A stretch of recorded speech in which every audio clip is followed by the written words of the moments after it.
Il y a un moment qui est particulièrement beau, plus que la neige, c'est le moment où la neige se retire.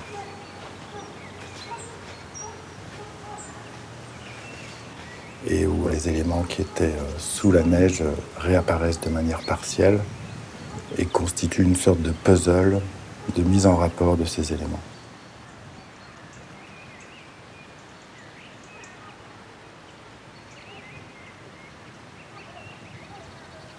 Et puis toujours une construction en strates dans la partie supérieure minérale, la partie centrale végétale et la partie basse, c'est l'eau, c'est la neige.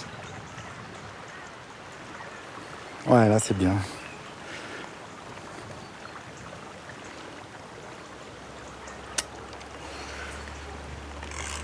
Là tu travailles avec quoi alors?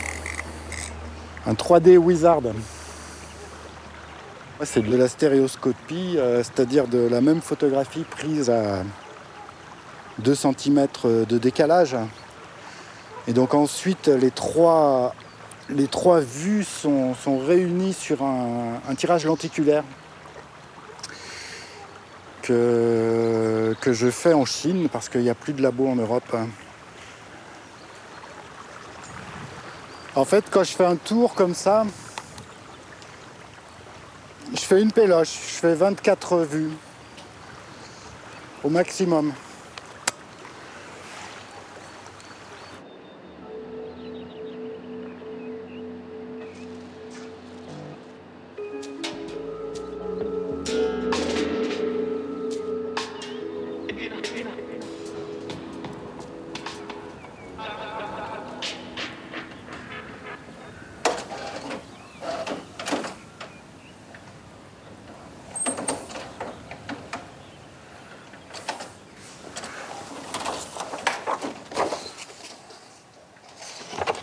C'est mieux.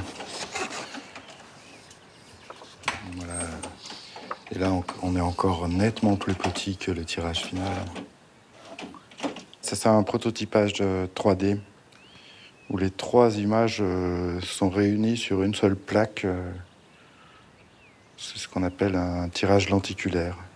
Il y a des fines lignes verticales et qui superposent et reconstituent les 3 vues qu'on a vues en contact. Je pense que cet endroit-là marche particulièrement bien avec l'avant et l'arrière-plan. Et l'effet est assez discret. Le flocon de neige, c'est la plus grande forme qui possède la ligne droite dans la nature, à l'échelle d'un flocon de neige en fait. Et la nature des cristaux est totalement différente selon le taux d'humidité, la température. Ça génère des formes insensées. C'est absolument imprévisible, en fait. La difficulté, c'est le point d'abstraction. Que ça soit abstrait, mais pas tout à fait. L'effet est assez discret, raccroche.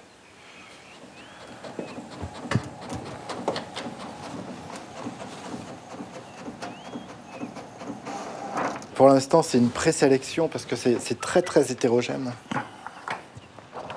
Tu vois, celle-ci, elle est cool.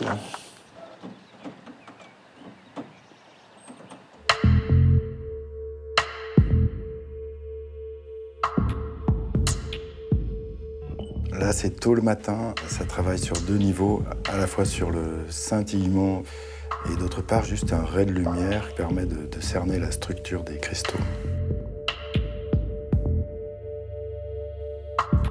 Celle-ci, c'est celle que j'appelle le lézard. La neige qui propose des formes intercalées entre végétales, minérales.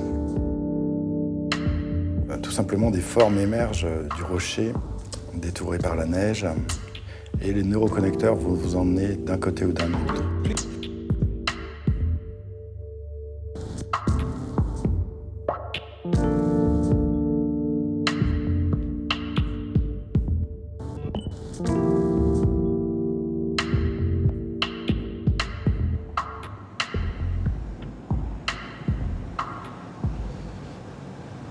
Le déplacement, c'est tout sauf aller à un endroit.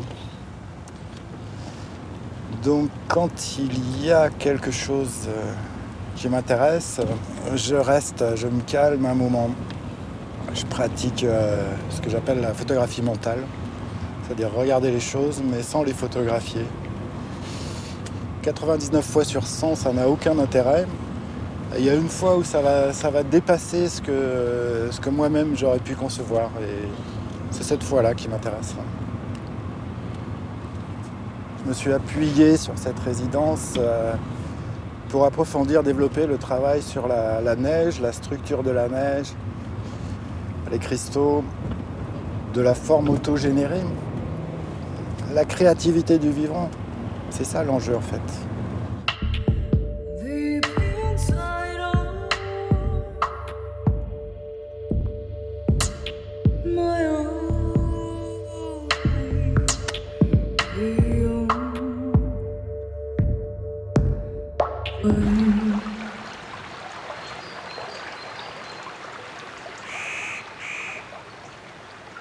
Là, je me retrouve devant une sorte de livre vierge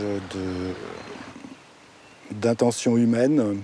Donc c'est la circulation, ça tombe, ça fond, ça redevient froid, ça refond, avec des vitesses ultra différentes.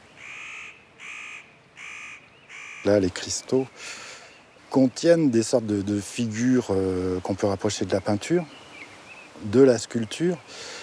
Mais la condition pour les faire, c'est juste de ralentir.